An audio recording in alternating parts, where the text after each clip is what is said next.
Good morning, everyone, or by the time this is uploaded, good afternoon, everyone. My name is Benjamin, and welcome to, well, I guess we're going to be doing the ISideWith quiz again. You can see my previous quizzes somewhere in my channel. You can find them.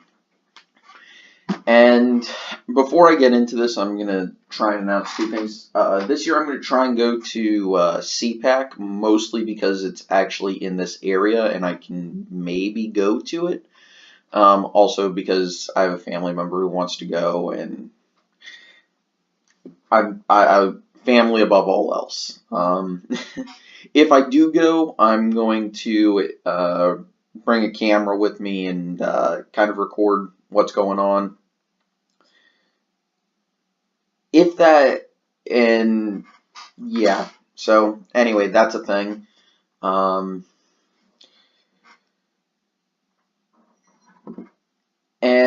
before I get into this, I also want you guys in the comments, post your Super Bowl predictions up tonight in the comments of this video. I want the score, otherwise you won't be qualified. You'll get a shout out if you're the closest. And for reference, I'm taking the Patriots 27-24. And my reasoning is, we've seen this story before. Brady's going to get the ball with under 2 minutes left to go. And, well, again, we've seen it too many times before. They're going to kick a field goal with time expiring. So, anyway, let's get this quiz underway. So, should the president be able to authorize military force against Al-Qaeda without congressional approval? Well, I believe in the Constitution, and Congress should approve all military conflicts. This is, it's not really important, but, you know, it's not unimportant. Should the U.S. assassinate suspected terrorists in other nations? Only if there's, yeah, I was going to say only, these two are kind of the same, but I'm going to go with this one as it's a little bit more definitive.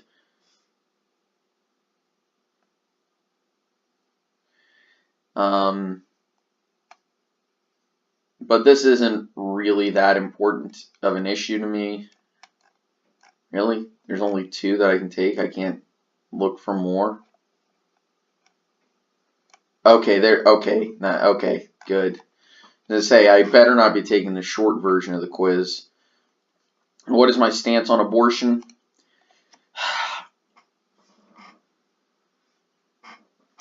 And this is weird. I'm very pro-life as a person,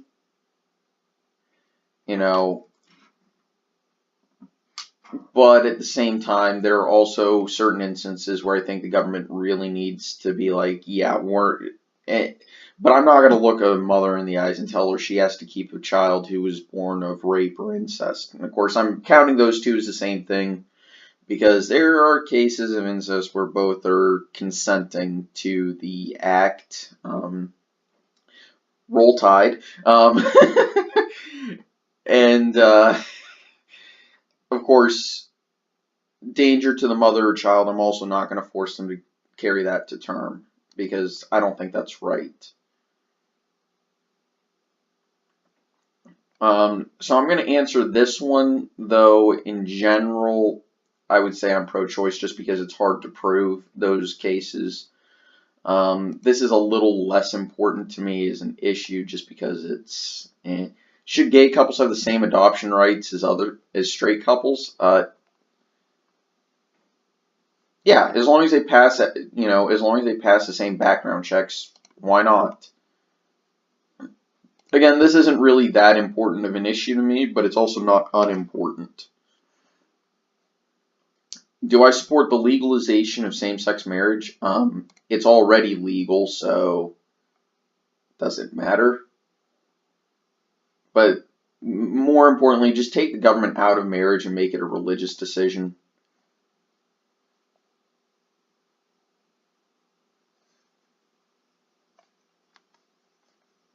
But so I guess in this case I'm going to make it yes, but allow churches the right to refuse same-sex ceremonies because because churches are a religious institution. The government shouldn't be forcing things upon them.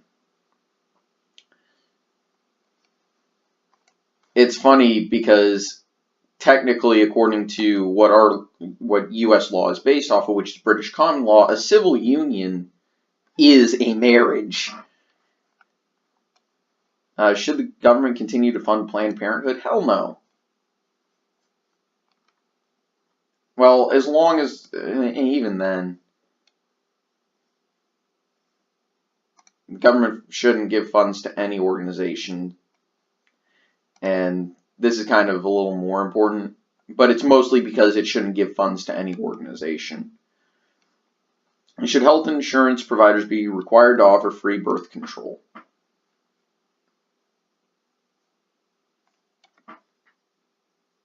And looking at this,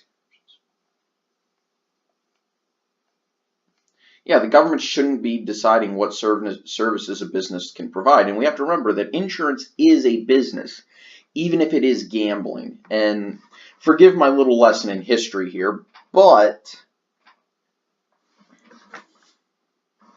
back in the age of exploration, so we're talking between 1400 and about 1600, during that time frame, even into the 1700s. Early on in Portugal specifically, you had a bunch of shippers. When I say shippers, I mean people who took things, put them on ships, and carried them various parts of the world. They decided that they didn't want to lose their money if a ship sank. So they decided to all get together and pool their resources as a means of protecting their ships. And if you had a claim, aka your ship sank or was stolen or whatever, never returned, you would get compensation for the ship and its cargo, again, provided you could prove that it was reasonable. And how much you paid into this common fund was determined based off of how risky your shipping was. For example, if it was on the open seas, you're going to be paying a lot more than somebody who's just shipping in and up the harbor or up a river or maybe across the Straits of Gibraltar. Something like that. So short distance is going to cost you less than long distance. And if you're going on the open seas, that would probably cost even more than between a few nations. So the reality is that insurance is actually closer to gambling than it is a business, but it's all based off of risk. And the more likely you are to use something, the more you're going to pay because it's a higher risk. And this follows for all forms of insurance. Okay, the company who you're buying insurance from is making a bet that you're not going to use it, whereas you are making a bet that you're going to use it. For example, in life insurance, the company is betting that you're not going to die. The more likely you are to die, the more they're going to charge you. The less likely you are to die, the less they're going to charge you. So with health insurance, the more likely you are to use it, aka get sick, have a major medical procedure, etc., the higher they're going to charge you. And the less likely you are to use it, the less they're going to charge you. So for me, a generally healthy male for a healthy male who doesn't smoke, who has about the average number of drinks a week in terms of alcohol as the general population, my premiums would probably be relatively inexpensive. However, if I was overweight, a smoker, and had drank heavily every single day, I'd be paying a ton in health insurance. Okay? And this is actually going to go in, I'm going to reference you to this little section so that you guys can later on, because it's probably going to ask about single payer. But birth control is something that should be, if you need it, you should buy coverage for it. If you don't intend on using it, don't buy coverage on it. Plus, it's not that, plus a condom doesn't cost that much. Okay? Seriously. However, this isn't exactly this part isn't that important. Should marital rape be classified and punished as severely as non-marital? I'm not I'm not touching that issue with a 10-foot pole.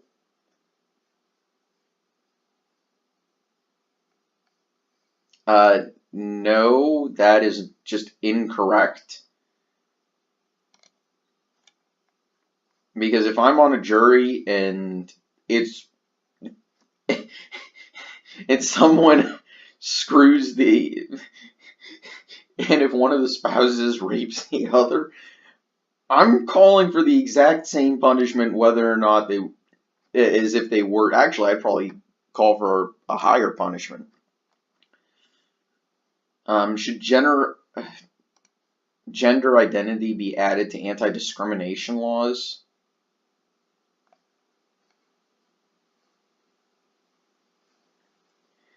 This is my personal opinion on the issue, that there really are only two genders and they are defined genetically, not psychologically. And the reason I believe this is, growing up, that's what was in my biology textbooks. Because gender and sex were synonymous in those. And you can't just go changing science, okay? Because that's not how it works. However, I do understand people who are, I'm not going to say well, I guess that's the only word to describe it, is non-binary. I do at least get that there are people who don't really identify with even their biological gender. I am cognizant that that exists.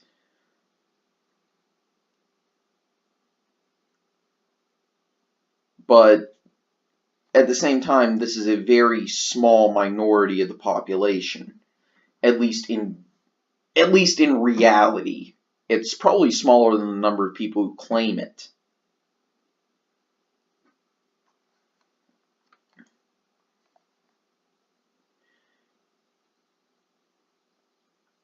So, and while I do agree that you need to repeal anti-discrimination laws for private companies, aka businesses, so they can refuse the right to serve any customer for whatever reason they determine, this is because if you force a company to serve people that they don't like, you're hiding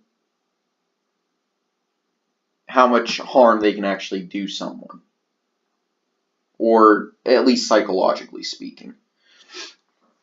You're preventing them from revealing themselves to be complete, pardon the language, but you're preventing them from revealing themselves to be assholes. Meaning that you can put them out of business more effectively, because people don't want to go to a business that's racist. They don't want to go to a business that is openly sexist. They don't want to go to a business that's going to, make fun of someone for being gay or trans or whatever.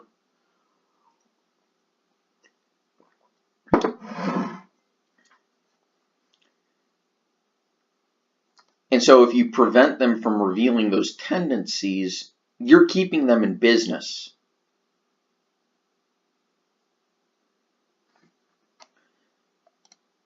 So this is what I'm going to state, even though I could also answer this one in general. At the same time, I don't really care. As in, it's not really important to me because, again, I'm going to make fun of myself here, but I'm a straight white male. What does it matter to me? Should a business be able to deny service to a customer if the request conflicts with the owner's religious beliefs? Again, any business should be able to deny service for any reason.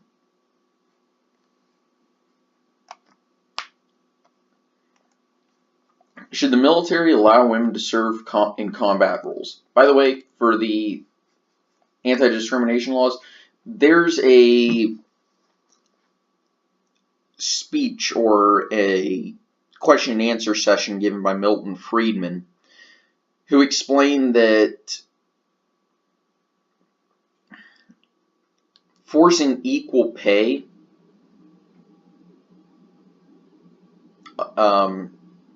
actually might hurt women's employment. And the reason he explains it, and the reason he gives, makes perfect sense. If you can get away with paying someone less, a business is going to do that 9 times out of 10. So a business that doesn't have to pay women equal to men, yet whose owner is sexist, is going to hurt his own business by following through with his beliefs and hiring only men. Whereas if you force everybody to pay women the exact same amount, all of a sudden he's not taking a financial hit for hiring men over women, whereas previously he would be, at least in theory. Now, the practice may be slightly different, but the theory is sound. Should military allow women to serve in combat roles as long as they can pass the same physical tests? And this is actually very important because this is a national security issue. But also, women, that said, you can make this this argument too. But as long as they can pass the same physical tests as men, I really don't see the problem. Do I support the death penalty? And this is only for me, this is only for horrific crimes with undeniable evidence. For example, in the town that I live, I still live in the town where I went to college. It's nice here. It really is, though. In all seriousness, it is really nice here. We actually just had our first homicide in 3 years recently. And this one, a woman stabbed her roommate, also a woman, 40 times with a chef's knife. The police report said a butcher's knife, but a butcher's knife is traditionally a cleaver, and you cannot stab someone with a cleaver.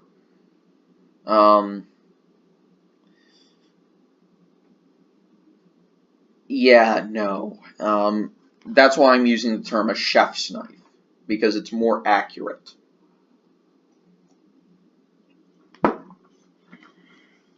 However, everybody just assumes a chef's knife is a butcher's knife. There is a massive difference. But this is true. Spending life in prison with no parole is a harsher sentence in many cases. And this is also for this one is too many. Let's be 100% clear with that.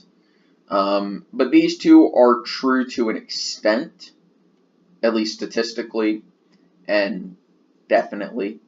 However, there are certain crimes that I feel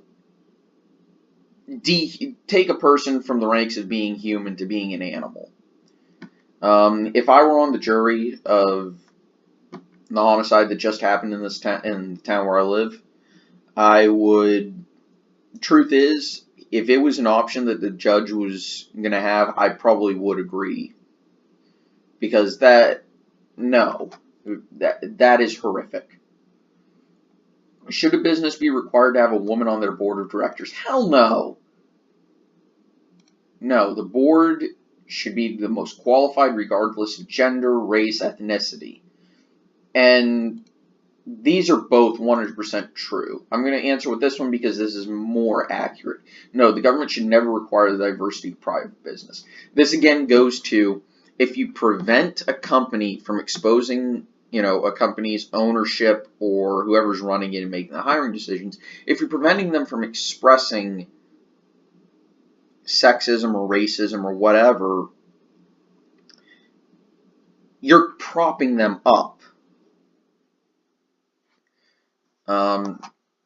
So, no, the government should never require diversity of private business. And this again goes to, this is about free markets and allowing business to be business, okay? Should states be allowed to display the Confederate flag on government property? This is a difficult one for me because there are certain instances where, yes, it is appropriate. I'm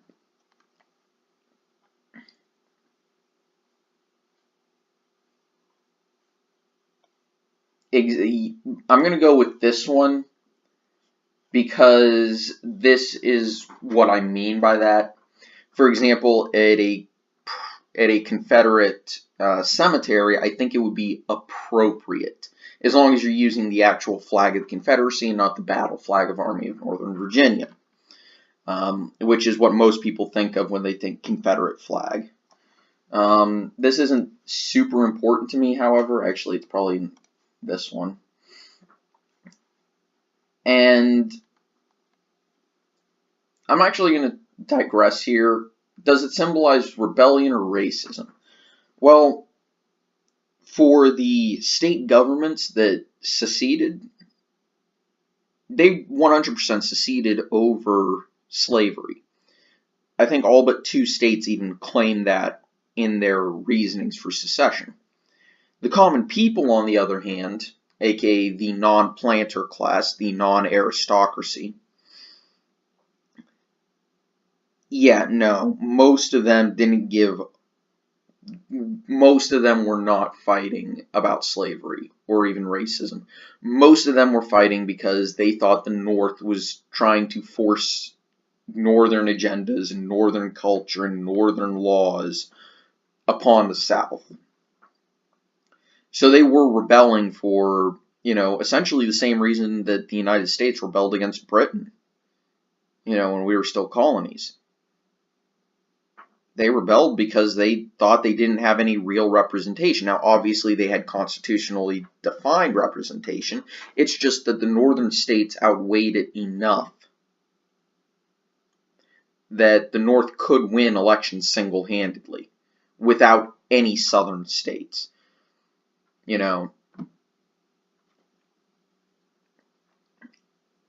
And Lincoln actually won the election without winning a single state in the South, and he wasn't even on the ballot in southern states.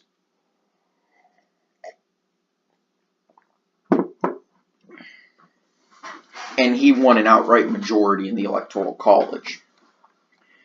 So it's actually a little bit of both. For the original aristocracy, it definitely was about slavery. For the common people, it was rebelling against the North.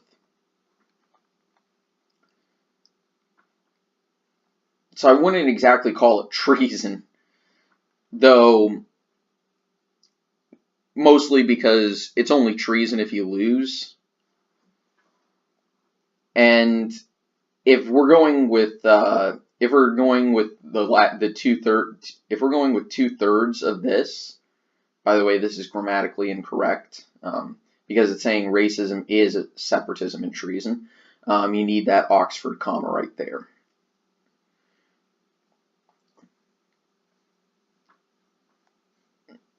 But if we're going with separatism and treason as what it symbolizes, then the U.S. flag represents that. And I just don't see how that's logical.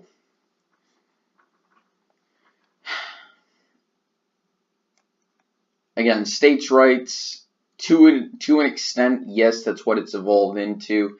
But we have to remember what the aristocracy meant states' rights to be. And it was the states' rights to decide whether or not they were slave states or not. More social questions. So should terminally ill patients be allowed to end their lives via assisted suicide? This is one I'm not touching with I'm not touching this issue with the 10-foot pole, and I'm actually going to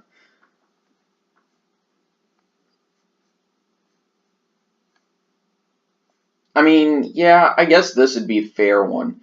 They should be allowed to refuse artificial life support.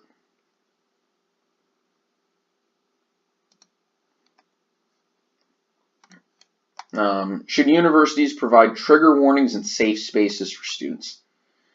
Jesus Christ.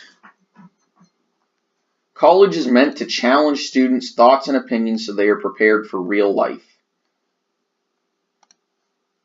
And you know what that means? That means colleges and universities must be providing a conservative opinion, because most professors are so far to the left that they wouldn't know a centrist opinion if it bit them in the ass.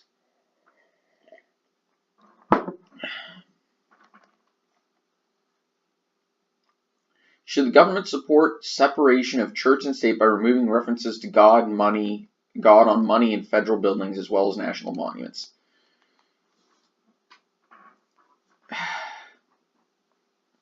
No, religion is a very important aspect of our nation's history. Should women be allowed to wear... Jesus. They're changing the language all the damn time. I get it when you need to be very specific about something, but they're obviously meaning this to be about a hijab, a burqa, something like that. Should they be allowed to wear religious headgear?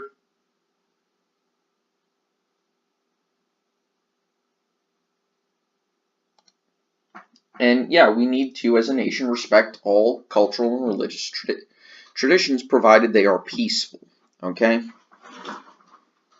And any peaceful practice is protected by the Constitution. And again, religious headgear, I don't really see the issue. Should government increase environmental regulations to prevent climate change? There is evidence that this actually does work. There's also evidence that climate change is at least somewhat natural. Yes, humans have had an effect. However, I would be providing tax credits for alternative energy production instead. I think this is a more effective means than using a stick. By the way, you'll notice I have a tendency to maybe overuse the carrot, aka incentives, rather than the stick, which is punishment and regulation. Should the U.S. withdraw from the Paris Climate Agreement? Well, we already did, so... Plus, part of it is we're removing sovereignty from our own nation, so we should still at least focus on the goals of the agreement, but we definitely needed to withdraw. And this is actually one of the reasons why I have problems with the United Nations, is because they are trying in some regards to remove national sovereignty. Should disposable products such as plastic cups, plates, and cutlery that contain less than 50% biodegradable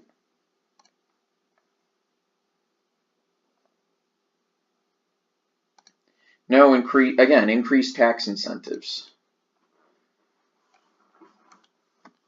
Do I support the use of hydraulic fracking to extract oil and natural gas resources? As I say it like oil.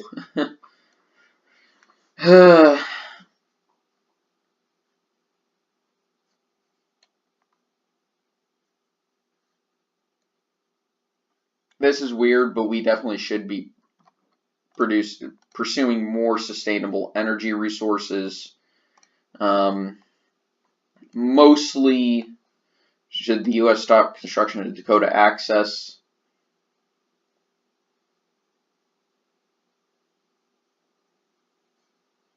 I'd be fine with that. Increase fines in the event of an accident. I'm okay with that.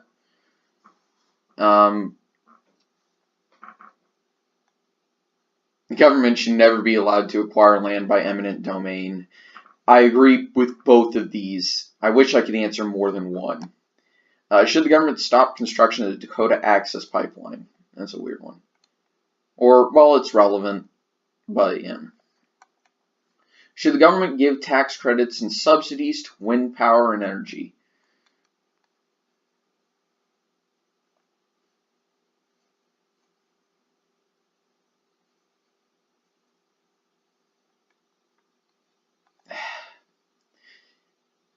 I'm going to say in general, yes. Specifics are a little bit harder to answer.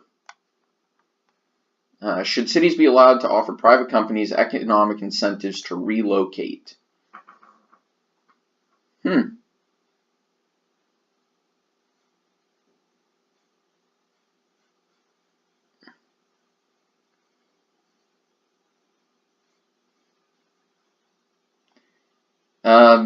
Only if local citizens can vote on the incentives to offer.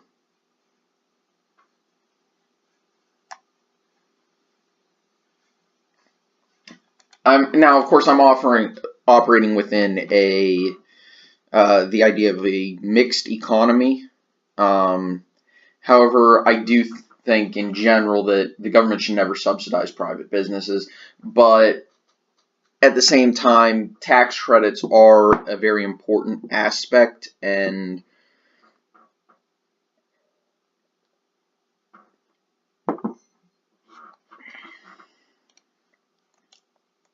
yeah.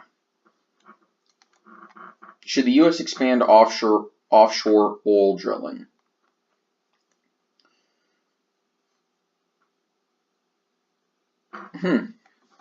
Deregulate the energy sector and let the market determine the best sources. Unfortunately, that means we're going to get oil because it's the cheapest. Oh, hell no, do not nationalize it.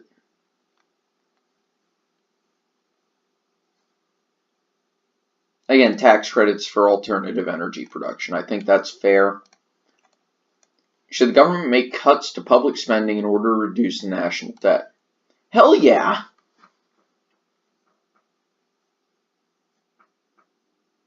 Well, this isn't going to stop. This isn't going to help tremendously.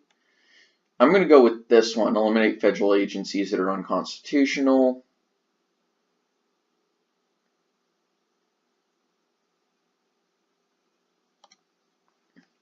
Reduce military spending. I wish I could answer both.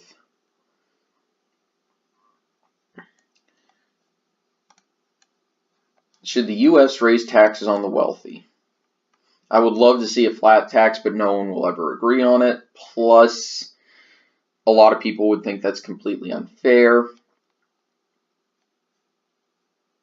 I actually currently am okay with the current tax structure.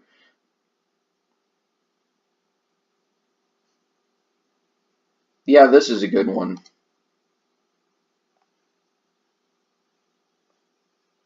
Well, getting rid of the income tax would disallow all deductions. I would actually like a value-added tax here, drastically, because that is one of the few parts of the Nordic model I actually really like, is the value-added tax. Because it's essentially a sales tax, but because it reaches the consumer before the point of sale, it means that whatever the price on the sticker is at the grocery store, that's what you pay. So I'm not going to call it a sales tax because it's not a sales tax. But yeah, so lower the income tax rate and remove all loopholes and deductions. Should businesses be required to provide full paid leave for full-time employees during birth of a child? The government shouldn't require anything of a business.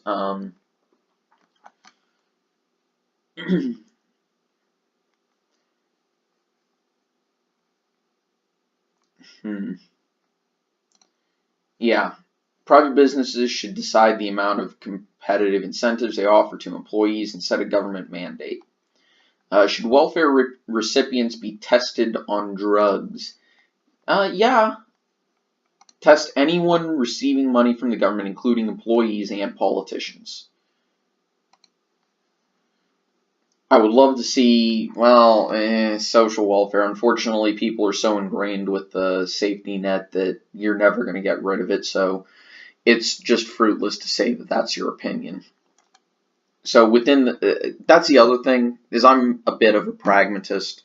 I don't believe in radically altering the system. I believe in somewhat changing it. Should the government raise the federal minimum wage? I think the government should actually eliminate all wage standards, because it'll only cause prices to increase and create a never-ending cycle. And these two are 100%, minimum wage was, I'm not going to say it wasn't, but you're not going, this is weird.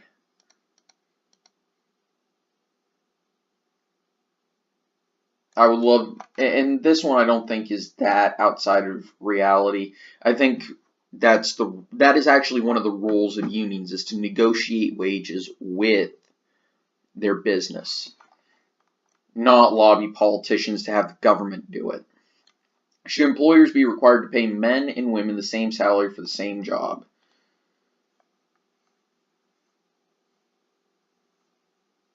I'm not going to say that the gender wage gap is a myth, but it's kind of overstated.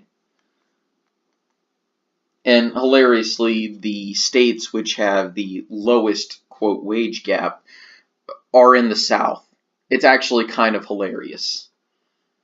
For being such a backwards area, the South's doing quite all right.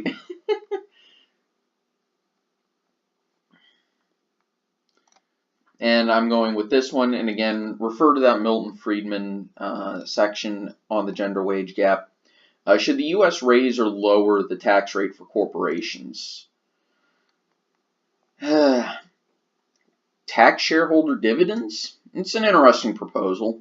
Never heard that one before. Eliminate deductions and loopholes.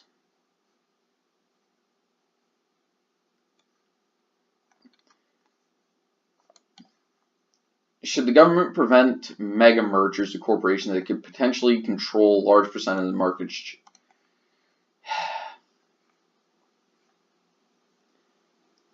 Only if they would have more than 50% of the market share.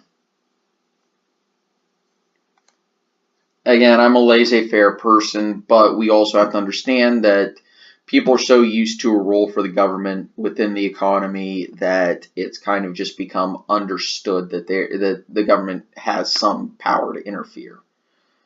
Do I support universal basic income? In truth, only as a means to eliminate welfare. So, in general, no, I don't. Should there be fewer or more restrictions on current welfare benefits?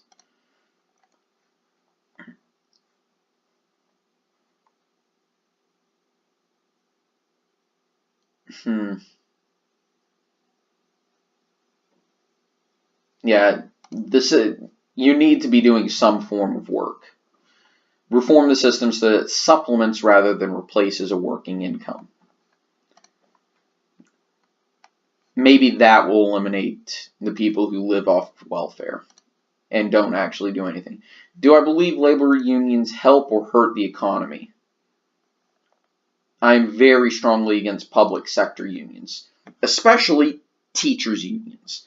And this is hilarious because I'm working on getting it. I am discussing transferring jobs and working as a teacher. And I strongly oppose teachers' unions. Because when they go on strike, who is hurt? Not the taxpayer. The students are hurt. If teachers are truly about the students, then they shouldn't ever go on strike.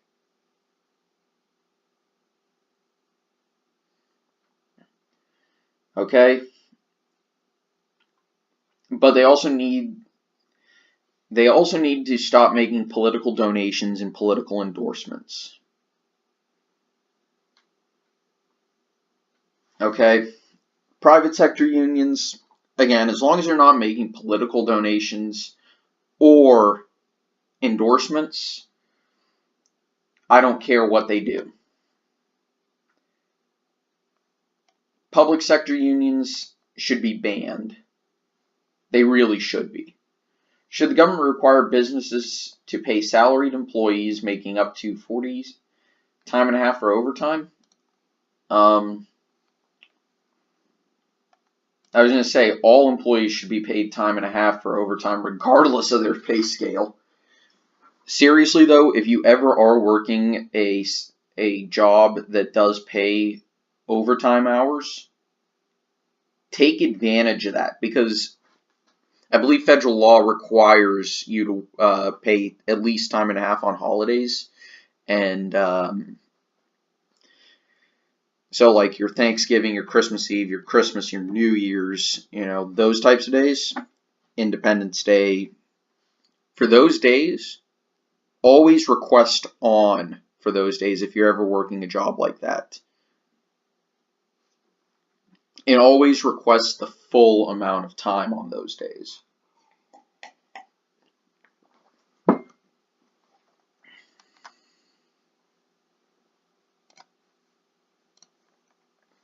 Should the government increase the tax rate on profits earned from the sale of stocks, bonds, and real estates? They should have just asked, should they increase capital gains taxes? The U.S. average tax rate of 31.5%, really? That's, no. You're putting,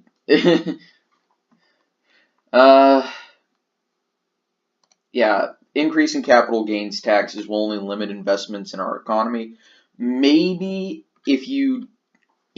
maybe I could hear an argument for increasing short-term capital gains. This is where you buy something and then sell it less than a year later. However, long-term should never be increased and should actually be decreased. You want to encourage investment in the economy rather than limit it. Because if you limit investment, which is one of, by the way, I hate gross domestic product, GDP, because I don't think it's an accurate measure of how healthy your economy is. Especially when you look at the fact that government expenditures count a significant portion, especially when you look at government expenditures are counted within GDP. And most governments, their GDP is comprised of, most cases, at least 30% government. That means the citizens are only producing 70% of the economy. That isn't healthy. If you look at the Nordic nations, that number gets closer to 50%, meaning the government is providing 50% of the economy. That's nowhere near healthy. And if you increase capital gains in the United States, you're probably going to bring us to Nordic levels of stagnation in terms of investments and the productivity of our citizens. We should be trying to focus on the opposite and make the citizens closer to, say, 90% of the economy. There was a time in this nation where our government only made up 5% of our GDP. Should the U.S. continue to participate in NAFTA? Yes, yes, yes, yes, yes. But we should also adopt a unilateral free trade policy. Yeah, I think I would agree with that for the most part, but let's focus on just NAFTA and answer that yes, we do need to continue participating in NAFTA. Should the president offer tax breaks to individual companies to keep jobs in the U.S.?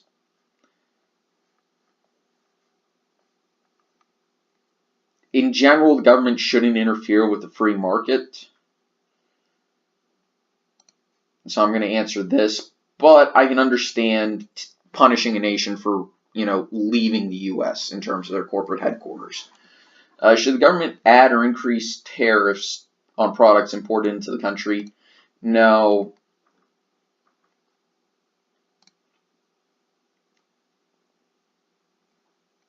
Generally, no. Tariffs are a monumentally bad idea. Sorry if you agree with that part of Trump's plan, but tariffs are monumentally bad, and this has been shown throughout history. Should the government subsidize farmers? No. We need to end most subsidies. At least end subsidies where the government is actually actively paying someone. Tax credits are a totally different story. Should the current estate tax rate be decreased? I don't really have an opinion on it, but as far as I remember, I think if your estate is less than $5 million, you never pay it. So I'm going to say I'm satisfied with the current rate, but at the same time, if I had an estate over $5 million, I would probably care about it enough to actually have a true opinion about it. Should the U.S. increase tariffs on imported products from China? Generally speaking, no. It's better for the consumer if we don't. Should the government use economic stimulus to aid the country during times of recession? Hell no!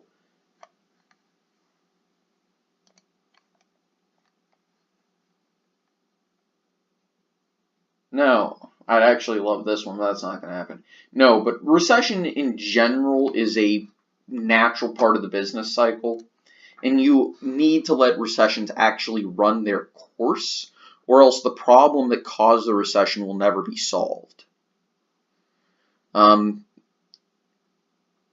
Stimulus only kept bad plans in effect. The recession in 2008, if we had never bailed out the companies, yeah, it would have hurt for a short period of time, but new businesses would have come in to replace them. To use this analogy, it's like a mass extinction event. You look at what happened at the end of the Cretaceous. Sure, 65% of all life was wiped out, but within a few million years, most of those niches have been filled. Now, of course, a recession is on a much more compressed time scale, but the more you stimulate an economy and the more you, artificially through government action, the more you do this, the longer it's going to take for new products, new businesses to fill in those niches that are left vacant by the failing ones of the previous, regime. The Great Depression wiped out a ton of business, and yet, in order to prevent businesses and banks from failing, governments around the world, implemented policies that would prevent them from failing. And there's very good evidence from Nobel laureates and other much more brilliant economists than myself or even the average economist today that says that the New Deal, along with all these other programs that were extended by governments in the Depression, probably extended by at least a few years. And I think everybody realizes and can recognize that the only reason the Depression ended was because of World War II. And if your whole economic plan to end a depression is to just spend more and more, and if it's bad enough to where you need a 6-year-long global war to end the depression, something tells me your plan is pretty stupid.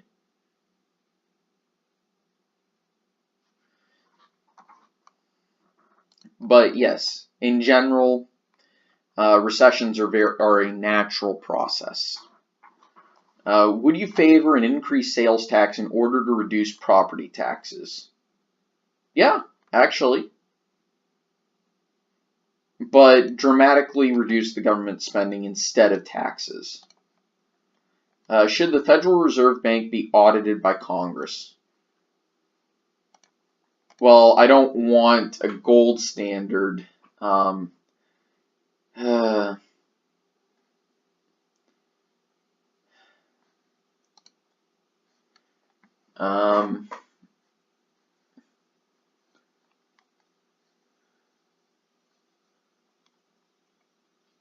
Is there just one that says abolish it?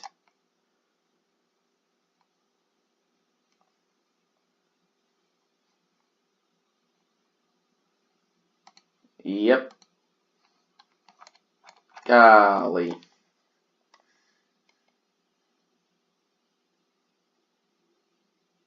Yes, and just abolish the Federal Reserve. I'm sorry. Federal Reserve it's another national bank, except we haven't, for all the bad he did, we haven't had another Andrew Jackson who would stand up to the national bank. And we really need to get rid of it because their job can be done by the Treasury Department. And they keep trying to use monetary policy as well as interest rate adjustment to control inflation. And they cannot do it worth a damn. Now, it's not to say that anybody else could. The problem is they act like they can do it, when in reality they have no clue what they're doing. Just get rid of the damn Federal Reserve. Should U.S. citizens be allowed to save or invest their money in offshore bank accounts?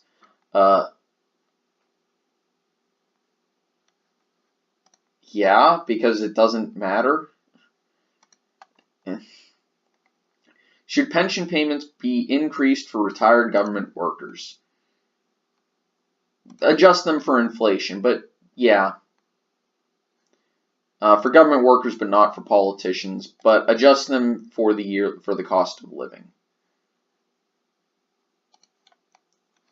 Should pension plans for federal, state, and local government workers be transitioned into privately managed accounts?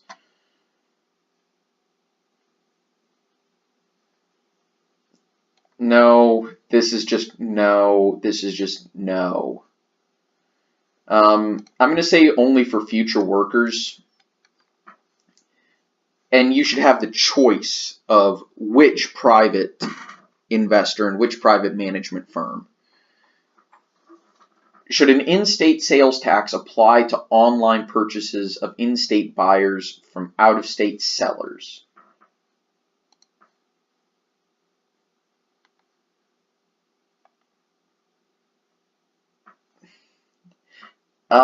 It is a transaction, and it is government showing favoritism to not do this. If you're going to tax something, tax everyone who participates in that industry. I think that's fair. Do I support Trans-Pacific Partnership? Too many hidden provisions. It was negotiated in secret. It actually requires you to give up a little bit of sovereignty. So no, I do not support it. Should the government classify Bitcoin as legal currency? No, this is not how it works. That is not how currency works. That is not how currency works.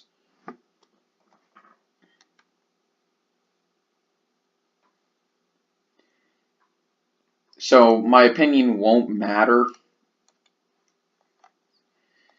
Because the truth is, Bitcoin is already a currency. Because it is used as a means of exchange. And that's all a currency is. And again, forgive me for another tangent, but Bitcoin is a currency. I'm not sure, it's technically a representative currency, but it acts like a fiat currency, if that makes any sense.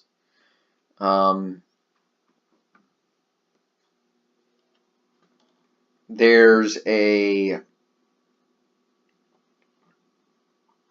natural progression, okay, of how currencies develop. There is the barter and trade system. And this is simply, I have apples, you have oranges, let's make a deal. Literally comparing apples to oranges here, but the point still gets across, right? Barter and trade. I have this many shoes, you have that many socks. Let's make a trade. That type of thing. I'll trade you my cow for 2 of your pigs. That type of thing, right? Next, you move on to commodity trade. This is stuff like gold, stuff with intrinsic value, gold, silver. For a while in the Appalachians, whiskey was a commodity that was used as a currency. Okay, and this is the first thing that can actually be classified as currency. Salt. Do you ever wonder where the term salary came from? Well, the root word is saline, and this is because Romans paid a salary of salt to their soldiers. And this is because salt was, and in some places still is, very valuable. Now, of course, the Romans had the next currency, but they would pay their soldiers in salt and then later in that currency, but the word still remained. But then you have the representative currency, where, because it's such a pain in the rear end to carry the amount of whatever commodity you're using as a means of exchange, you just use something that represents the value, an agreed upon value of that commodity. For example, in the Fallout universe, you have bottle caps as the currency, and each bottle cap represents the value of 1 bottle of water, because, fresh, purified water in the universe of Fallout is probably the most valuable thing out there, because everybody needs water to survive. So if I hand you 1 bottle cap, that's a sign that you can turn it into me, and I owe you 1 bottle of water. Or if you want to look for a real world example, you have the old silver and gold certificates that the U.S. government printed out in the mid 1900s, so probably 20s, 30s, 40s, 50s, 60s, up to about 1972 when we were taking off the gold standard. And these, you could walk into a bank, hand them to the teller, and they would have to hand you that amount of gold in order to pay the debt. Because that's really what a representative currency is an IOU X amount of that commodity that it's representing. That's why it's called a representative currency. Then you move on to the fiat currencies, which is like the current US dollar, which is only worth that much because that institution that's, released into the market says it's worth that much. And it's based off of whether or not you trust that government or that business or that company or that person, whether or not it's actually worth what they say it's worth. For example, if no one trusted the U.S. government, or at least no one trusted that the government backing of that currency was a good idea, that currency wouldn't be worth anything, And that's really all our currency is just paper money that the government says is worth that much. And truth be told, I don't really trust fiat currency at all. This is why I believe that if you're going to do something, this is why I believe a lot of your net worth should be tied to assets. Now, you of course need to maintain liquidity because most people value cash above assets. But the truth is, currency, especially because most nations use fiat,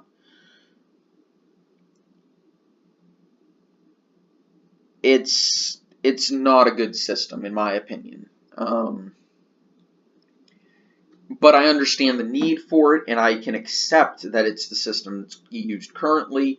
But to protect my value and my net worth, I prefer to have more assets than liquidity, up to an extent. I still have to be able to pay my bills. Anyway, rant over, at least on that one. Should internet service providers be allowed to speed up access to popular websites? This is net neutrality. I really do not understand.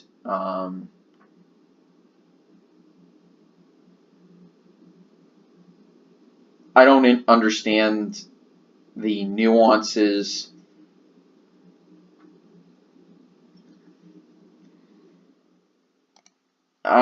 So I'm just going to answer this and continue the policies that are currently going on. Should there be more restrictions on the... Okay, give me about 5 seconds.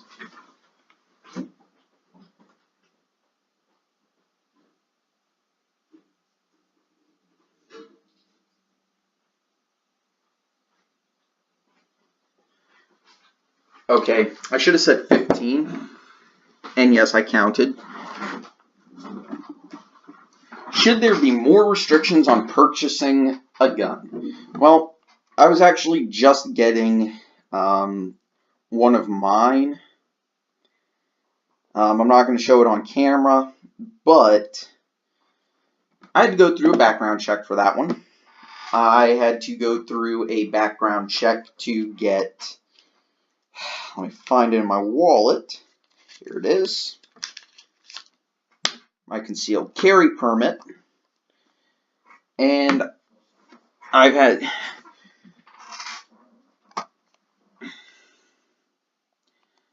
And even I'm going to go through all of these. So, no, this is just wrong. This is too vague of a denial. Ban all guns from public use. That's just stupid. And ignores the reality that you have to repeal the Second Amendment in order to do that.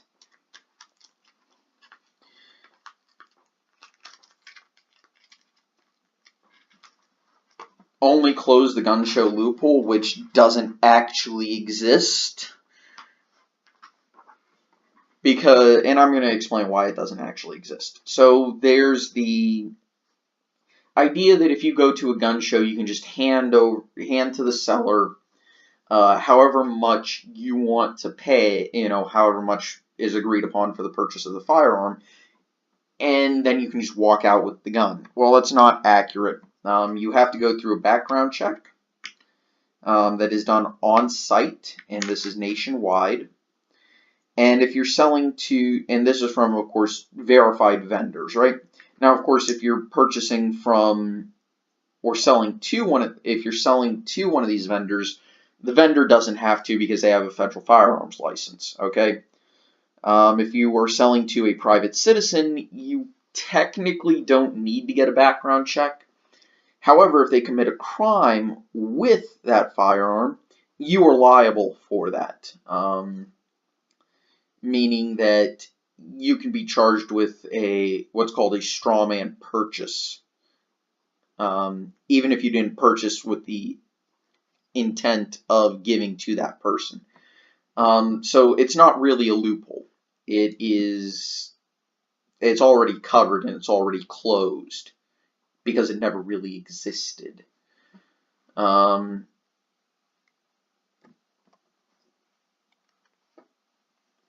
Requires strict background checks, psychological testing, and training.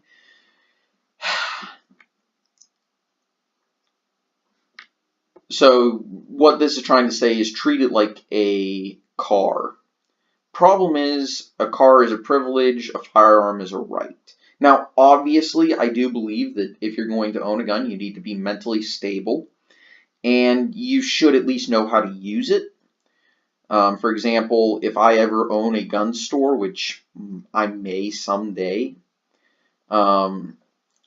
I'm going to make sure that I provide training to any and all employees to look for signs of skittering mental people, and also provide training with the purchase of every firearm, or at least the option of training. Probably in the form of a free marksmanship class. But that's a personal business belief rather than what I think government policy should be. I won't go into how fake the term assault weapon is, because anything used to harm another person is an assault weapon. Only for criminals and the mentally ill, well, those should be covered in background checks, and technically, to a degree, are. For example, if you've been involuntarily committed, you cannot purchase a gun, and criminals, for the most part, are already banned from purchasing a firearm. And I would say do this.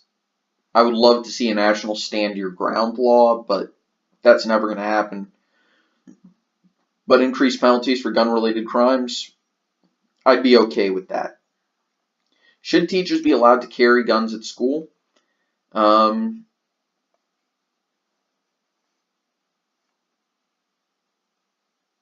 If they have a valid concealed carry permit, yeah, I don't see the problem with that. Again, as long as they, number one, have a valid concealed carry permit and follow any requirements the school has. But every school should allow a teacher to carry if they desire. And universities should allow students with carry permits.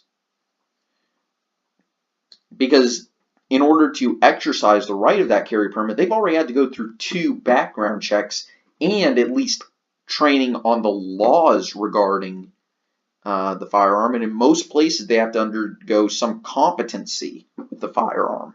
So it's not like they're idiots who are just allowed to carry a gun. You know, I've had to explain this to a lot of my friends who are like, oh my God, people actually think it's okay to let college students carry? I'm saying, and I have to explain to them that, you know, it's not as scary when you actually dive into the requirements that you actually have to go through in order to get the gun, in order to get the permit, in order to, you know, exercise what is your constitutional right.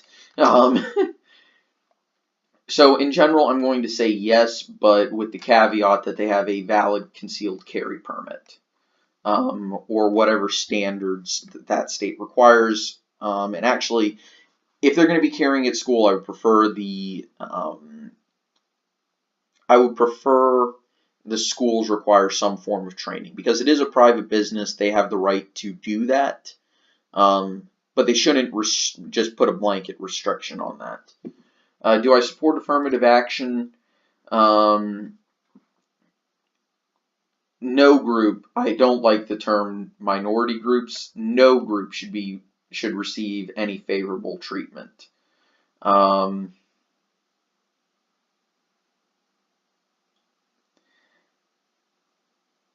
still going to answer it, but remember that I don't mean minority. I mean no group should receive favorable treatment. Am I in favor of decriminalizing drug use? For most, but not all. Should local police increase surveillance? It's unconstitutional at the very least, because it's targeting a religious group. It should be based off of crime rates, not race or religion. Okay?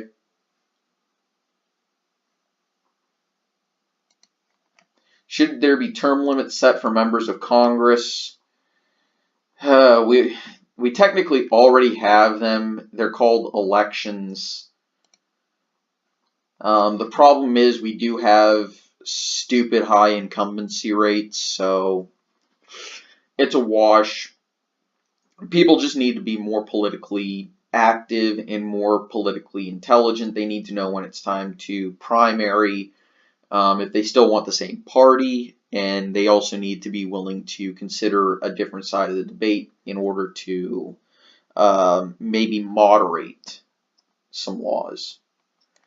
Should people on the no-fly list be banned from purchasing guns and ammunition?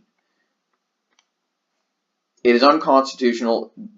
The reason why I'm going with this one is that the no-fly list has zero due process. And you can't get your name off of it. There's been like one person to get their name off of it.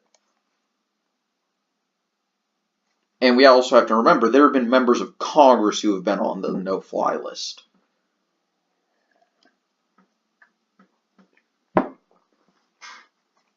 So no, it is unconstitutional to deny someone's right without due process. Should it be illegal to burn the American flag? No, it's a violation of free speech. It's pretty clear. And I am very big on free speech issues.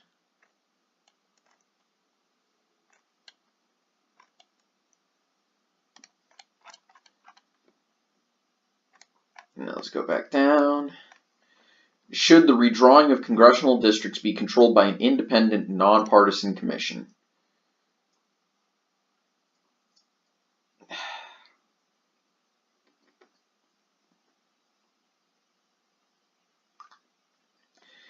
I want the shortest split line method. I want to look at these. Yeah, this is actually very accurate.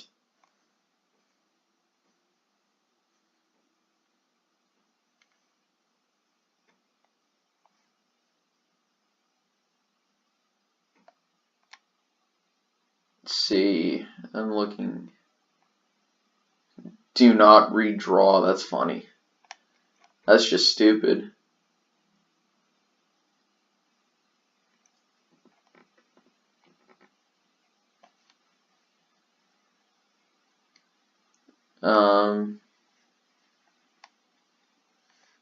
Yeah, I'm just going to exit out of that because none of those are actually really good.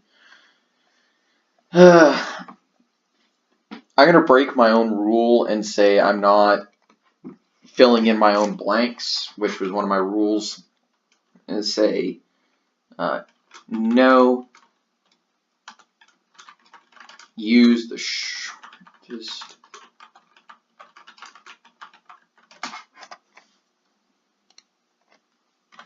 shortest split line method. Because at least with a mathematical algorithm, what you do is ensure there's no bias in the method. If it produces a skewed election result, it happens, okay? And at least there's no bias in the method, okay? The result may be biased, but the method is unbiased. Should the national security... Oh, hell no! Get rid of that organization. Should the government regulate social media sites as a means to prevent fake... No, the government should not determine what is fake and real. Should victims of gun violence be allowed to sue the firearm dealers and manufacturers? No.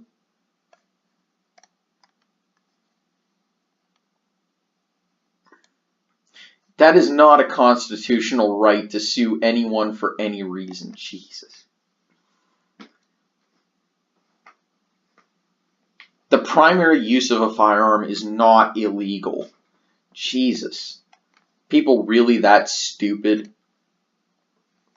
Do I support the Patriot Act? No, the only patriot thing to do is support the repeal of the Patriot Act.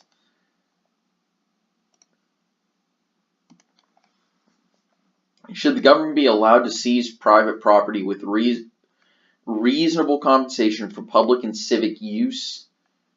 Unless... That answer, unless it's for an oil pipeline project. The government should never be allowed to seize private property. As a matter of fact, I could probably see if I could get a few people to challenge eminent domain on Third Amendment grounds. I think it's Third Amendment grounds. Could also be Fourth.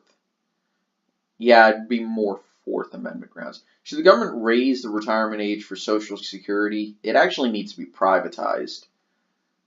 I would prefer privatizing it instead. Should the government pass laws to protect whistleblowers? Only if it was legally obtained.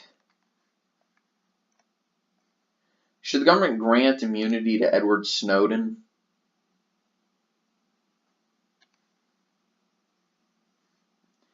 He should be protected under the Whistleblowers Protection Act, as far as I understand it. But I don't really care. Should the military upgrade Air Force One? Yeah, not until the cost is dramatically reduced.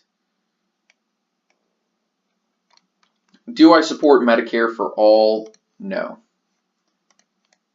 Should health insurers be allowed to deny coverage because I went to, because you heard my little discussion about where insurance comes from,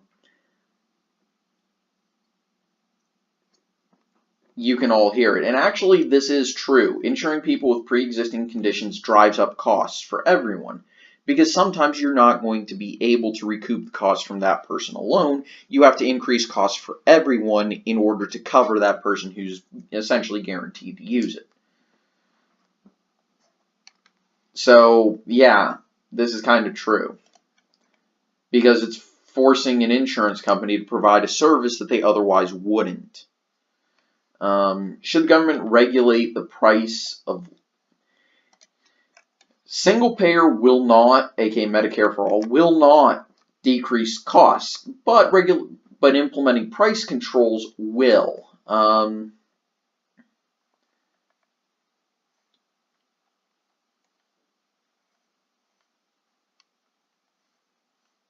would like to include a few of these. Normally, I would agree with this. However, I'm a bit of a pragmatist. I do think all prescription drugs do need some form of price controls, because that is a cost-saving measure, and it actually will reduce the costs of insurance and health care. Should the government increase funding for mental health research and treatment? Yeah.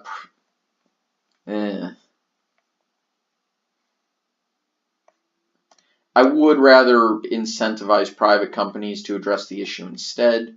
Do I support the legalization of marijuana?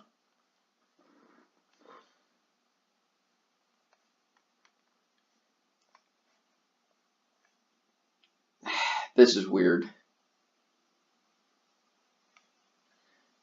You know what? I'd say implement some sin taxes on it, but yes. Maybe not regulate it, because I would much rather see someone smoking a joint than a cigarette. And this is because there aren't as many harmful chemicals in that joint as there are in that cigarette. Do I support single payer? Government should not, generally speaking, not be involved in healthcare. Should the federal government increase funding for healthcare for low-income individuals? Each state needs to decide their own level of coverage. Should cities open drug safe havens where people who are addicted to illegal drugs can use them under the supervision of medical professionals? It needs to be treated as a health issue and not a criminal issue.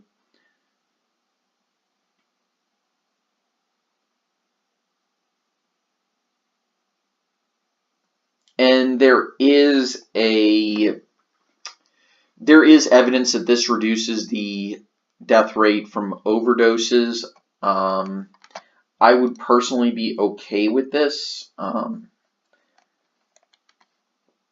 Should people be required to work in order to receive Medicaid?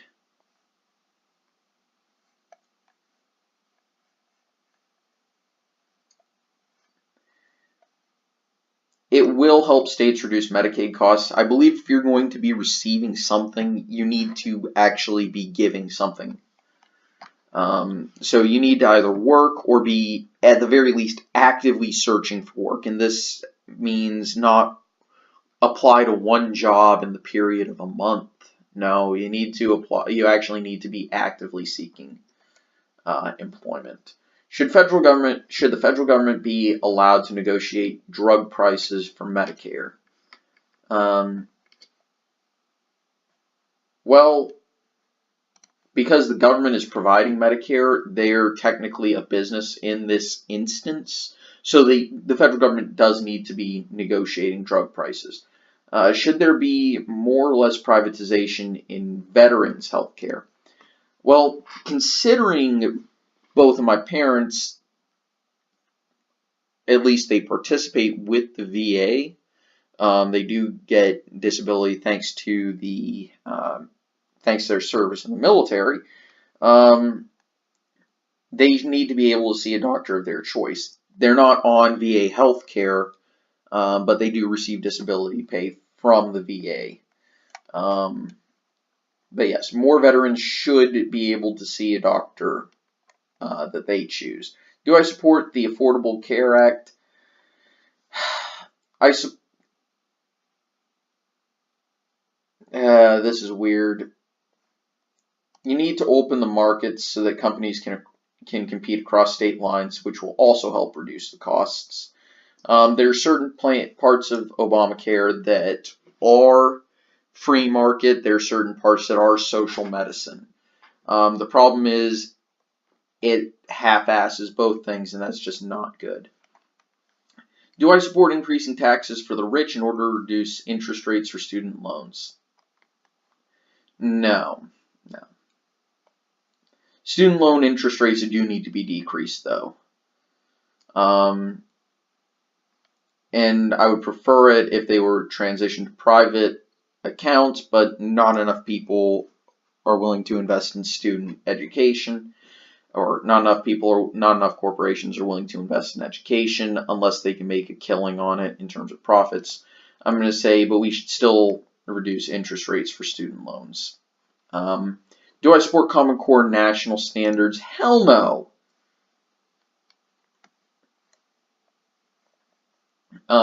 This isn't my reasoning, even though I live in Virginia and Virginia standards exceed Common Core. It is a waste of education should be handled at the state and local level rather than the national level. Do I support charter schools? Yeah. I support.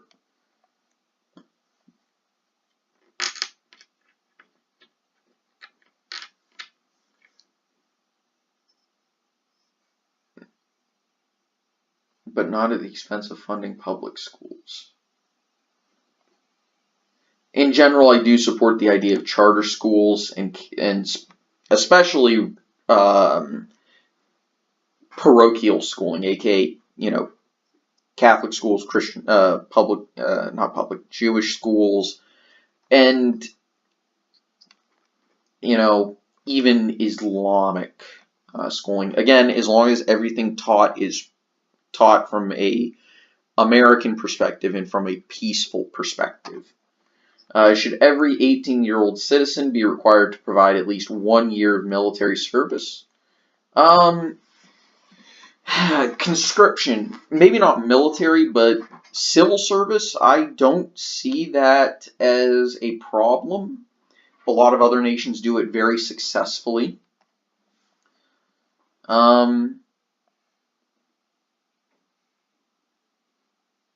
But at the same time, that is what makes America unique, is that our military is an all-volunteer force. And I think that makes Americans, a better military, is that everyone who does serve is a volunteer. So I'm going to say this, but I'm intrigued and I would like to see some more research done on the issue. because I do personally think that at least requiring some form of civil service, be it military, police, fire department, EMS, I think that would benefit, or even National Park Service, right? I think that would benefit society as a whole, and it would benefit each individual. Should the UN remain in the should the U.S. remain in the UN only for the veto power? I would say scale back our current involvement within the organization, but keep it up enough to remain on the Security Council with our veto power. Should the U.S. accept refugees from Syria?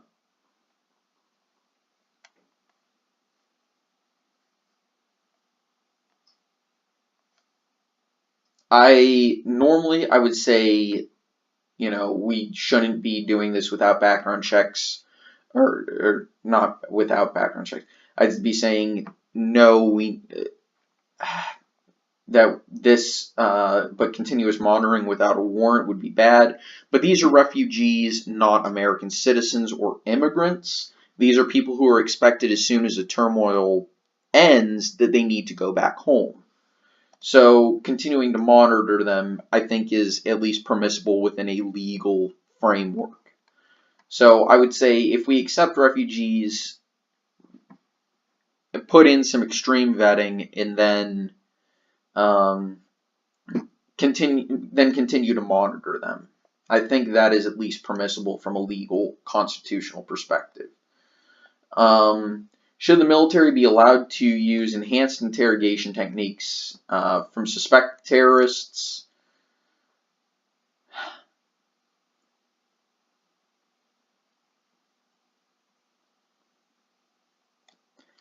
Truth is, torture is not that effective because it either A, gets them to tell you what they think you want to hear,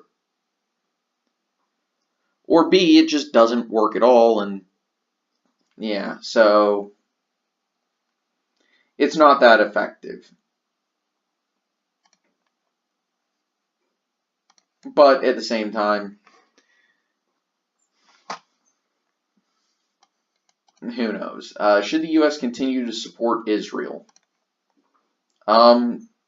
Generally speaking, yeah, I would say don't dictate, yes, but also respect their sovereignty and don't dictate how they interact with their neighbors. I think that is, I think that is at least respectable. Should the government increase or decrease military spending?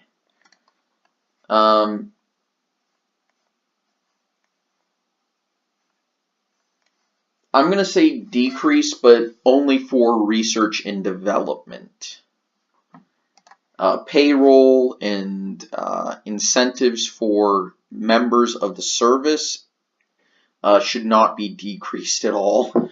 But research and development certainly need to be decreased, especially considering we hardly ever use any of it, any of the technologies that we develop. Seriously, the government has been trying to replace the M16 ever since it entered service, and yet nothing can beat it. So, Should the U.S. conduct military strikes against North Korea in order to destroy their long-range? No. We can't risk the launch of nuclear weapons. Honestly, this is more China's sphere of influence. And we also need to use every diplomatic option first. Plus, North Korea really isn't a threat.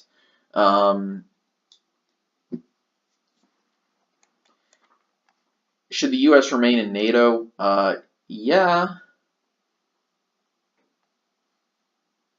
Yeah, we generally should.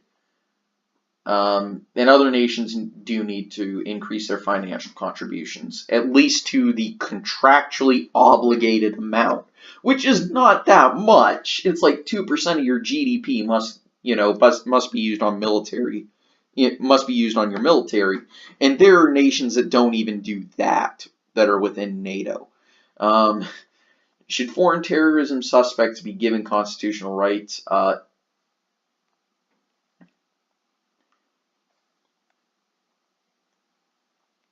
they have natural rights. For the most part, they should be tried in military tribunals, but not subject to torture. Should the U.S. increase or decrease foreign aid spending? We shouldn't be giving foreign aid to most nations, and we need to definitely deny aid to nations that harbor and promote terrorism. But here's the thing, foreign aid to certain nations is actually a great investment opportunity, because oftentimes those nations will repay it with, some form of agreement or tax incentives for Americans to invest in their nation as well, or to even move there, that type of thing. So we need to decrease it primarily by denying aid to nations that violate humanitarian, that have human rights violations, essentially. Should the military fly drones over foreign countries to gain intelligence? I'm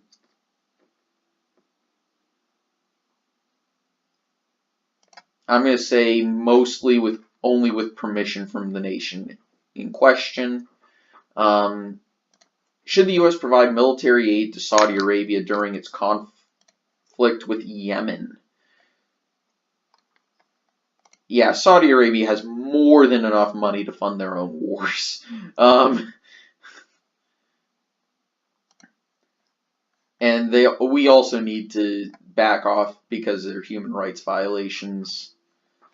Should the U.S. send ground troops in Syria? No. Jesus, no. This is not our fight. We need to stay out of it. Should the U.S. formally... No, because unless they attack... If they attack us on U.S. soil, then we can actually, attack them. Do I support Obama's move to lift trade and travel on the embargo on Cuba? I would love to see them become a democratic republic, but in general, I actually do support it. And the former President Obama's move. And the reason why is because the only reason that embargo was in place was because of the Cold War, and the fact we didn't like Fidel Castro and Che Guevara overthrowing a dictator who the U.S. was propping up. So yeah, no, I'm not. I don't. Plus, they have liberalized a little bit. I think that requires a little bit of giving of a carrot. Again, carrot and stick analogy. Should the U.S. sell military weapons to India in order to counter Chinese and Russian influence? I mean, yeah, it will help boost the economy, allowing our companies to sell weapons to other nations. And if it's our government selling used stuff, whatever, it'll help boost the economy, it'll help give revenue. I don't see the problem, especially because it's India, who is, historically speaking, a marginal ally. I don't really see the issue. It's not like selling weapons to, say, Al-Qaeda. Should the U.S. provide military assistance to defend the Ukraine from Russia?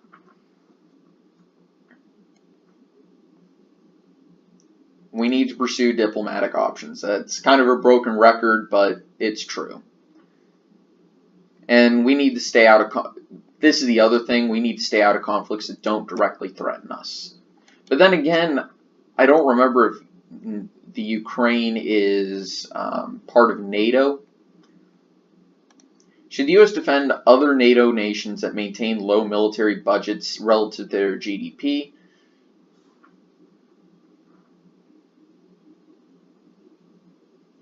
Yeah, we need to defend them, because even if they don't, they're still part of a military alliance that we signed. If we don't honor our word, why should another nation? You know, it's kind of like, I forget where this was from, but if the leader of a nation refuses to uphold his own promises, why should his citizens, or her citizens, Should the U.S. prevent Russia from conducting airstrikes in Syria? Not our fight. Should the U.S. continue NSA surveillance of its allies? Get rid of the damned NSA. Should the government cancel production of the F-35?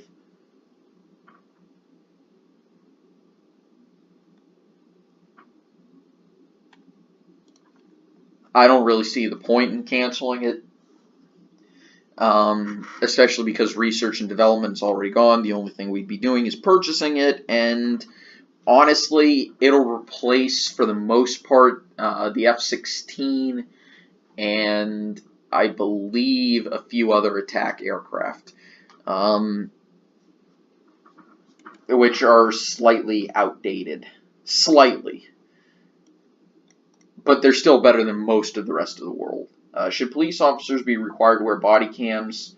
I actually agree. And this isn't because of some sort of, I'm against police brutality and all that, but no, body cameras will help protect officers and citizens.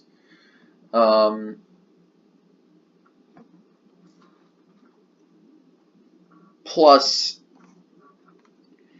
it will provide more evidence that can be used in a court of law. Should the government hire private companies to run prisons? They are, of course, a for-profit thing, and some of them have been managed pretty poorly.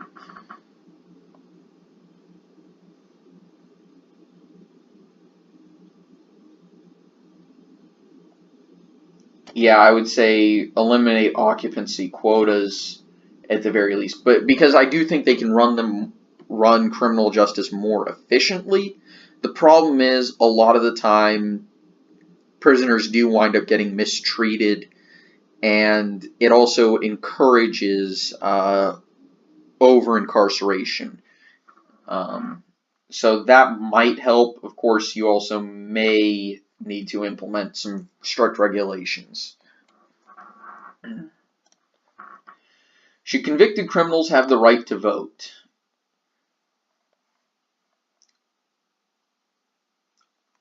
Once they're out of prison and have completed their sentences and any parole or probation, I think they should have to apply and be granted their rights by the have their rights reinstated by the governor on an individual, basis, instead of a blanket situation. So I'm going to say only after completing sentences and parole or probation. Should prisons ban the use of solitary confinement for juveniles?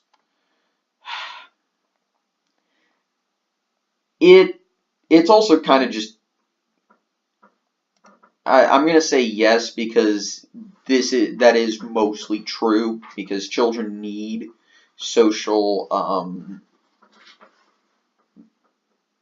they need social interaction.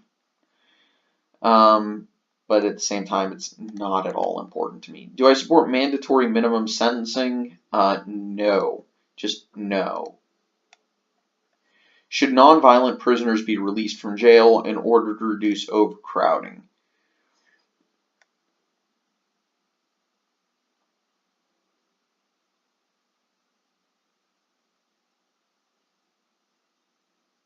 I'm going to say as long as they, perform community service, I think we can consider it. Because nonviolent prisoners, provided they didn't do something like steal or when I think nonviolent, I'm thinking nonviolent drug offenders, aka people who just purchased a little bit of weed or something, right? Should no, drug traffickers should not Jeez, that's just horrible. This is going full Philippines if you say yes. Should photo ID be required to vote? I don't see the problem. I'm just going to say yes. Should the Electoral College be abolished?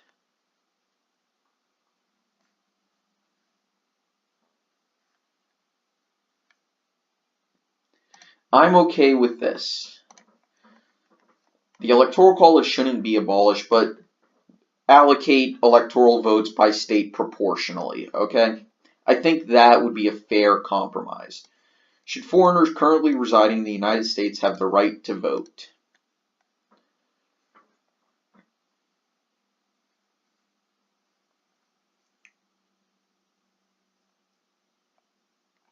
In local elections, truth is only citizens should be allowed to vote.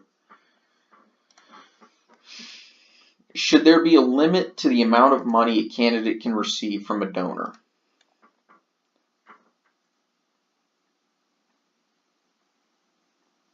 It is a violation of free speech.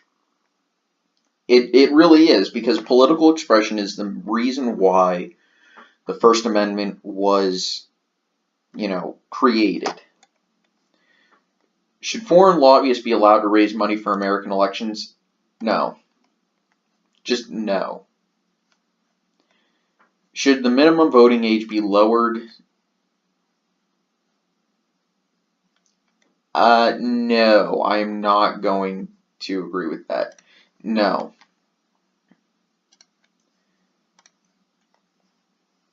Should political candidates be required to release their recent tax returns to the public? No. Their income is none of our business. Exactly, and tax returns have nothing to do with their ability to perform their duties. Should corporations, unions, and nonprofit organizations be allowed to donate to political parties? No.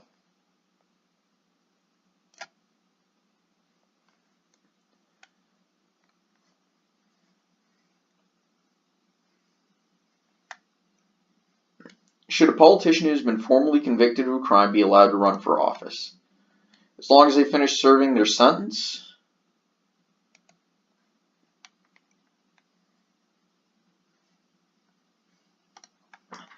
Should there be a 5-year ban on White House and congressional? Make it a lifetime ban.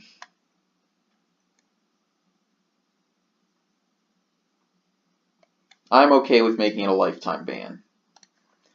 Should the government increase spending on public transportation? No, at least not the federal government. Local governments, I can argue. I can see a reason for that. So I'm going to just say no. Should the U.S. build a wall along the southern border? Mexico should pay for it. I can see arguments for it. Yes, walls actually are statistically effective, as long as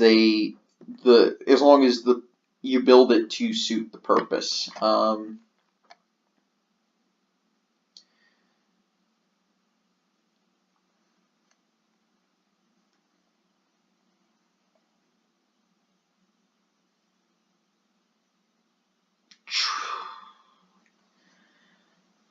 Question is,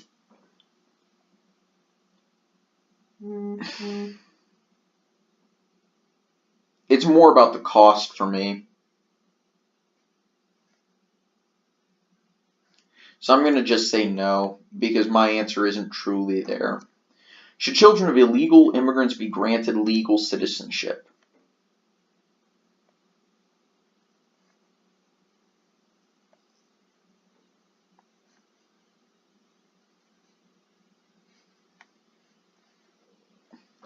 I think this is a reasonable one, but at the same, this is a weird one. If they were born here, they're already citizens, or at least should be.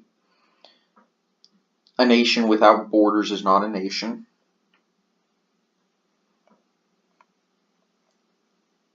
I would agree that parents shouldn't be granted citizenship. I do think that there should be some requirement to prove that they are Americans and not whatever nationality their parents were. So I'm going to go ahead and answer this one.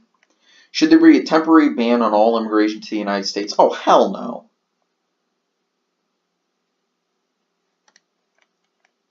Come on, what type of a question is that? Should Muslim immigrants be banned from entering the nation until the government improves its ability to screen for potential terrorists? This is accurate. Should illegal immigrants have access to government-subsidized health care? If they pay taxes? Sure. But the government shouldn't be subsidizing health care.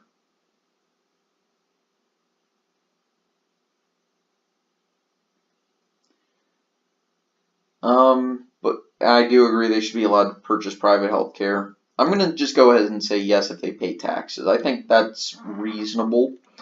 Should immigrants be deported if they commit a serious crime after they finish serving their sentence? Should immigrants be required to learn English?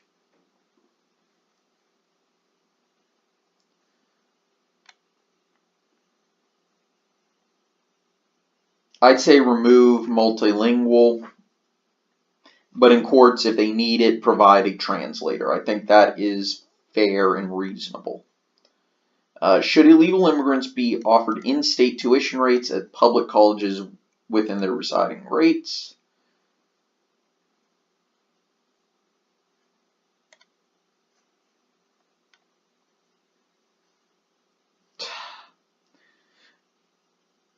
I think this is weird. If they're residing in the state, they should technically get, as long as they pay their taxes. Should immigrants be required to pass a citizenship test to demonstrate basic understanding? It should be, in all honesty, I wish all high school students had to pass a citizenship test, because this is true. Most citizens couldn't even pass the current test, but it does need to go beyond the basic level of understanding. Should local government enforcement be allowed to detain illegal immigrants for minor crimes and transfer them to federal immigration authorities? That's the current law, so yeah. But I'm going to go ahead and say only if they're convicted of a violent crime, because I think that's a moderate stance, and I think that's the reasonable stance. Because if you did it for even a traffic violation, come on, man, really? We're going to be deporting someone over whether or not they were doing 5 over or 2 over? Come on, that's ridiculous. Should sanctuary cities receive federal funding? Well, if you're not, I'm with this one. No, they shouldn't. Not this one. Sorry. We shouldn't. And this is because it's currently federal. There's currently a federal law, and these cities are brazenly violating that federal law. Now, there are certain cases where I do believe nullification is a good idea. But the U.S. Constitution allows the government to decide who is a citizen and handle immigration affairs, whereas these cities are openly violating what the Constitution is saying, that the federal government has that power rather than the state and municipal governments. So this is a constitutional issue, and one of the rare cases where I'll side with the feds on an issue. Should working illegal immigrants be given temporary amnesty? If they pay their taxes, who cares? Should the U.S. increase restrictions on its current border security policy? Just enforce the current one, please. Should the U.S. increase or decrease the amount of temporary work visas? In general, I'd say increase.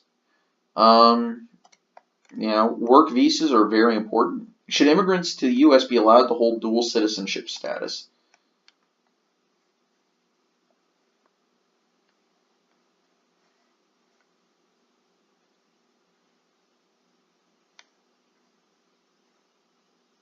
No, they really shouldn't. If you become, I had to renounce, because, long story short, both my parents, of course, U.S. military, American citizens, but I was born in Germany because they were overseas at the time. Yet, because I was born in Germany, when I was born, I was granted, German citizenship because I was born in a German hospital. However, when I turned 18, I had to renounce, that German citizenship. Now, of course, Germany doesn't care. Germany's like, you were born in Germany, you were a citizen of the fatherland. But the U.S. counts my renunciation of my German citizenship. I am an American, and I don't consider myself German at all. And I don't ever want to be considered German. I'm proud to be an American. Okay, so yeah, no, dual citizenship shouldn't be allowed. Should the government require children to be vaccinated for a preventable disease? Or should the government require children be vaccinated for preventable diseases?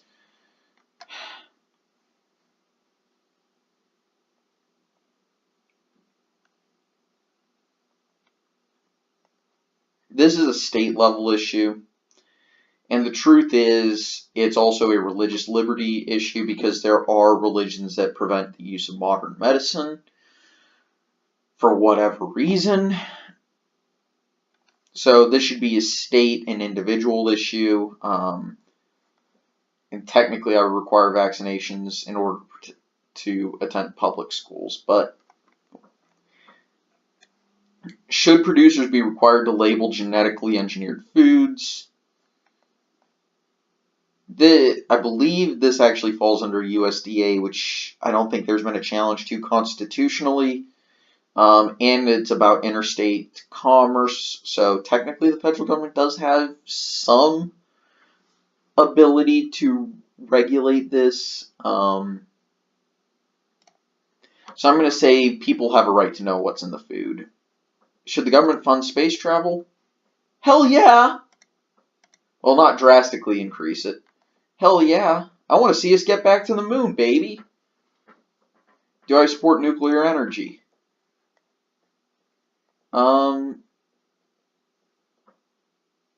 As long as there's no public subsidy, who cares? Which party do I identify most with? Generally speaking, the Libertarian Party.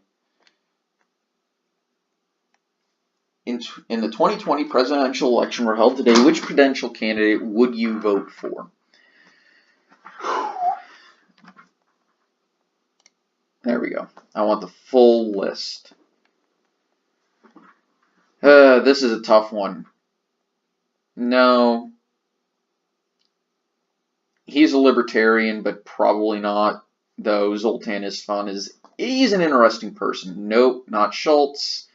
Definitely not Vermin Supreme. Not voting for Gary Johnson. No. Daryl, really? Yeah, Daryl Castle's interesting at the very least. McAfee is a reasonable person. He's a good person from what I can tell. Austin Peterson, Kasich.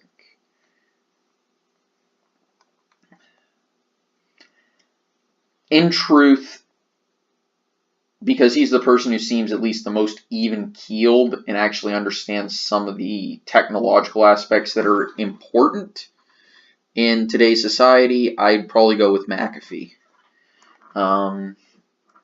Which qualities are most important to you in a candidate?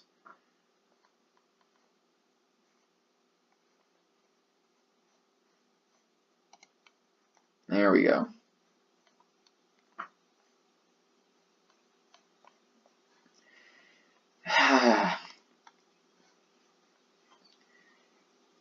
I prefer there are a few things. I wish I could choose more than one. Because I believe intelligence is important. I believe integrity is important. I believe some form of patriotism is needed. They need to have at least some form of patience, creativity, transparency, consistency, and they need to be a moral person. I'm going to say integrity. Oh, I can choose multiple? Can I choose more than one here? Nope. Good, I can choose multiple ones. Integrity, I'm going to state patriotism. They need some leadership ability. They need honesty, transparency, consistency, morality. They also need commitment. But I also want to see some compassion. So let's take a look at my results. And yes, I know this took 2 freaking hours to go through everything.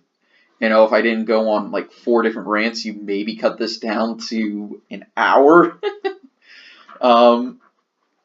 So you guys may want to watch this in little bits and pieces or use this as an extended podcast. Let's see. Wow, 57% is the most. Goodness gracious. I want to look at these midterms first. Yep, good old Matt Waters. I definitely agree with that one. For representatives, yeah, that was to be expected. So let's go to the 2020 presidential election. It says Kasich is my most likely, followed by Trump. Really? Followed by Delaney. What?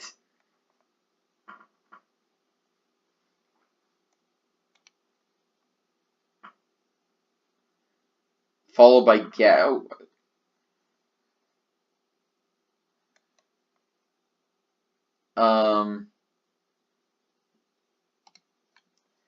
Yeah, no, I don't agree with Kamala Harris on a ton. Tulsi Gabbard. Really? Bernie Sanders?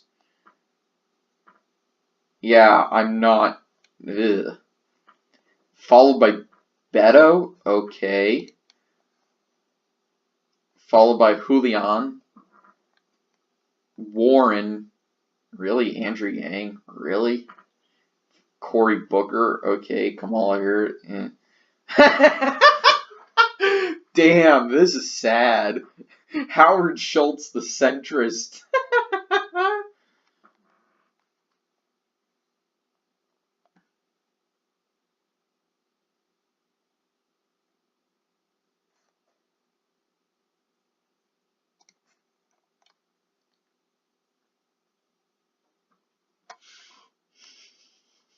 Wow, this is kind of funny.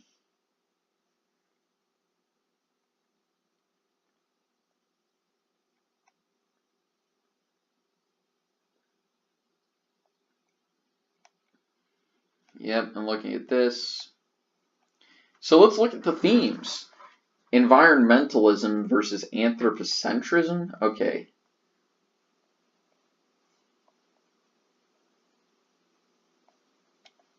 That's weird that it says I'm an environmentalist, because I wouldn't consider myself an environmentalist.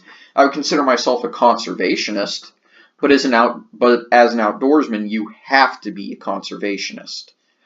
Because most outdoorsmen that I've met, and this includes women, they want the environment there and the outdoors there for our children, our grandchildren, and for those who wish to actually enjoy it and use it.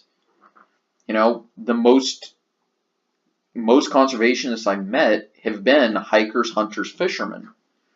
Capitalism versus socialism. Moderately towards capitalism. Okay. Which is funny because most people are way over on the extreme left. That's funny. Deregulation. I definitely side towards deregulation. Decentralization. Yeah, I would agree with that. I believe that it should be handled at the local level. Globalism versus nationalism. Yeah, I could see why some people think I'm a globalist.